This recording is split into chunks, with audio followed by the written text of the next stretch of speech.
So first of all, we have Bhante Kondanna. He's actually past president of Buddhist Council of New York, and he's abbot of the Staten Island Buddhist Vihara. And so I'd like to give Bhante the... Good morning, and thank you. Thank you, Ibrahim, Imam Ibrahim and Imam Shamsi Ali, and thank you, Reverend TK. I was wondering what should I share with everybody in the morning as a dialogue between Buddhists and Islam. I believe, do we have a good understanding about the world religions? We don't. I think we are all, defining, Muslims, Hindus, Buddhists, Christians, Jews. I think we all are confined to our own traditions and defining religion according to their own, looking through their own. I think that's how it's happening.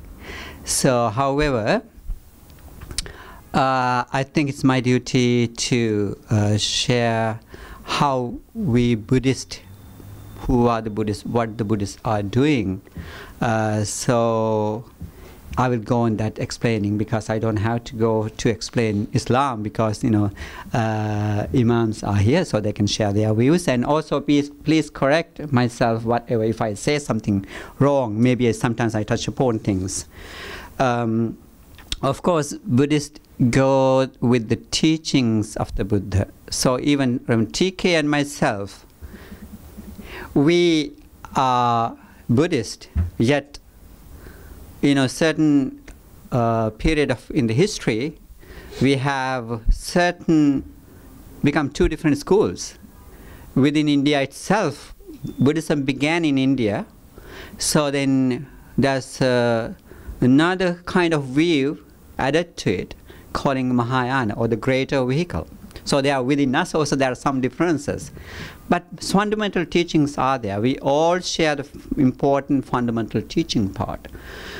Yet, let's see how it is go with Islam and Buddhist. Of course, we go with the teachings of the Buddha. We do not, like in Islam and other Abrahamic traditions, they are believing in Creator God. This is a main difference, I think, in Buddhism and Islam, or the other, Abrahamic traditions. We do not believe, Buddhists do not believe in God, because it is not to insult or anything, yet it is Buddhist, the teaching is for individual-centered, or the person-centered. They are believing what Buddhism, if I somebody asks me what is Buddhism is, in very brief, what Buddhism teaches is, shun evil, do good, purify your mind. This is the Buddha's teaching. Very brief. This is how I can put in very few lines. Yet, let's see what is shun evil means. Of course, Islam and other tradition also teaches, don't do any bad deeds. So then it depends on how we define what is good and what is bad. I do not know the traditions. I think they will come up with that later. I would like to say in Buddhism, how Buddha taught was not to do any harm to yourself, not to do any harm to others. So sometimes there are 4 ways people do this. I can be very selfish and too greedy for things. I can do things for the benefit of me, but ignoring you. Is that right? No. Yeah. So then the other way is that I can show you that I'm very generous, care about others, but not ignore myself. So this is also not right according to the teachings.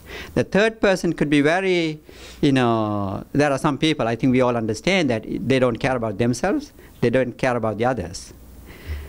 And the fourth person is, as Buddha taught, is really well thought about, and he's caring about himself and the others, balancing out everything, and he would work on that.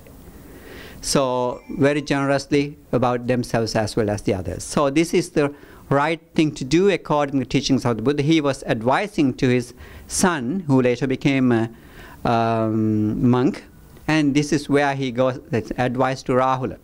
In that particular discourse, he was teaching about this. And so this is how we, the criteria to choose good and bad. Based on that, Buddhist people have to work on. Not must, but is, of course, there are human greed, craving and things like that. Therefore, we will be going on different directions. Yet, this right thing we have to understand. Therefore, we have to learn the Dharma and work according to that. And definitely, then what do we have to do? Shun evil and do good. Doing good in that way. Very basically, what we begin is to do in Buddhism. We go with precepts. We have 5 precepts, or 10 precepts, or even more.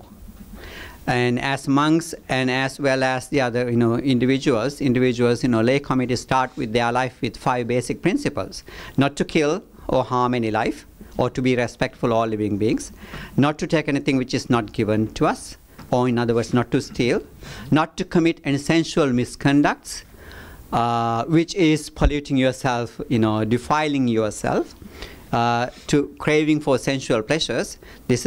You have to be moderate in those things. Of course, he did not say not to do, but as a lay person, for a monk, definitely we have to train strictly according to principles. But as a lay person, we are living a lay life.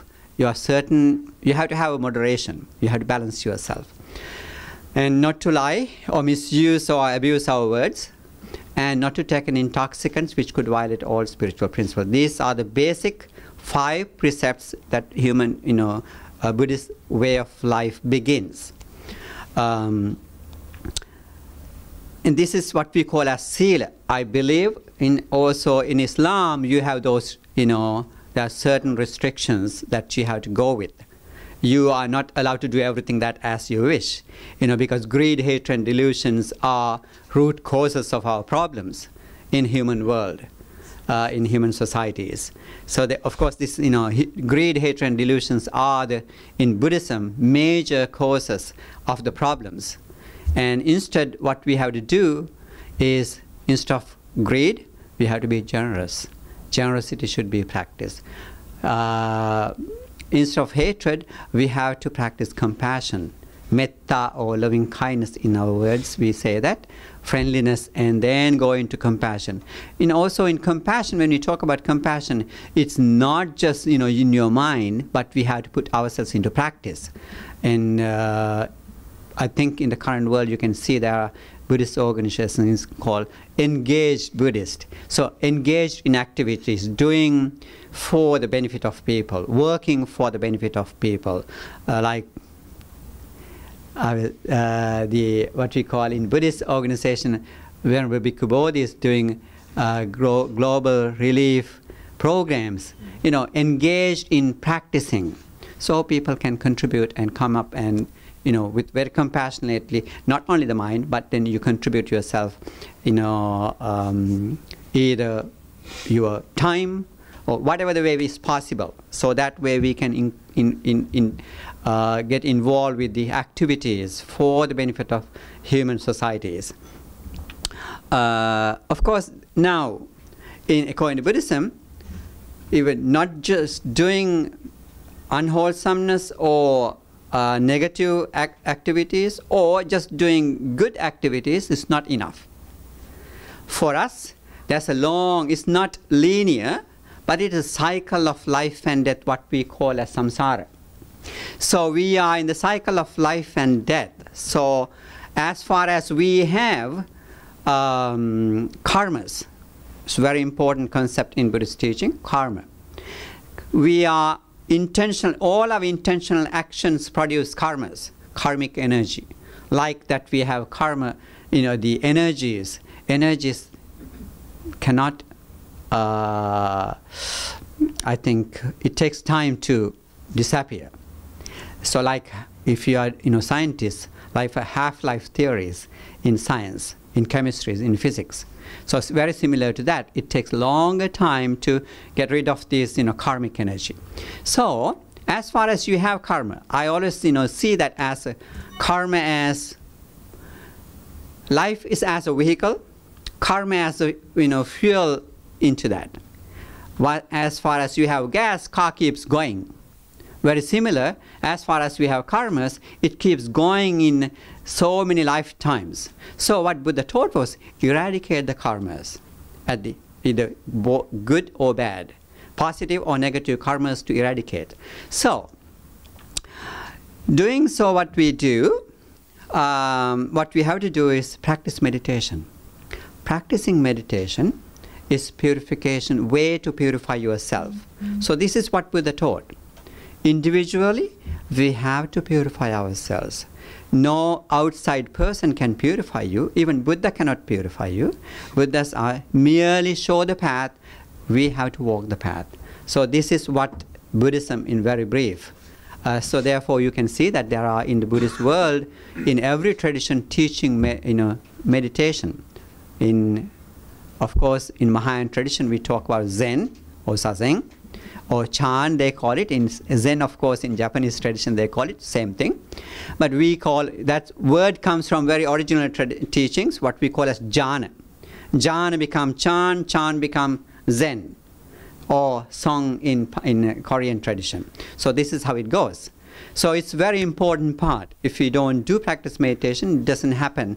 We will be in the samsara for uncountable lifetime. Buddha himself said that, monks, you and I have been here for uncountable times in this samsara. We don't know the beginning, we don't see the beginning, or we don't see the end of it. So this is how Buddhists are, understanding of life and how they're working towards the liberation. So very basically, this is how it goes. I think 2 more minutes. Okay, thank you. What we have, our scriptures, is the very important thing is in our system, Buddha, Dhamma, and the Sangha. The Buddha, the teacher, who is the enlightened being, and Dhamma is his teaching, what he enlightened, he realized. And Sangha is the, of course, even though we all call Sangha nowadays, ancient time, when we think of in our meditations, we call Sangha the noble, practitioners who enlighten themselves by walking the path of the Dhamma. So right now what we think is Dhamma as a teacher. Dhamma is your guideline. Like constitution to the country, you have to abide by the law of the country. Similarly, we all have to be honest and abide by the teachings of the Buddha. So we definitely have to learn the Dharma. So scriptures, what we have is in you have in Islam, the Quran. Similar to that, what we have is we call Tripitaka. We all have it.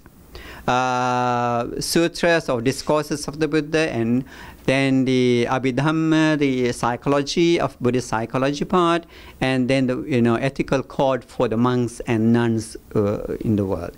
So this is major components of in our Buddhist tradition. I believe we can, if there's anything later on, if time permits, we can go into questions and I can help you with the understanding. So I think I'll stop there. Thank you.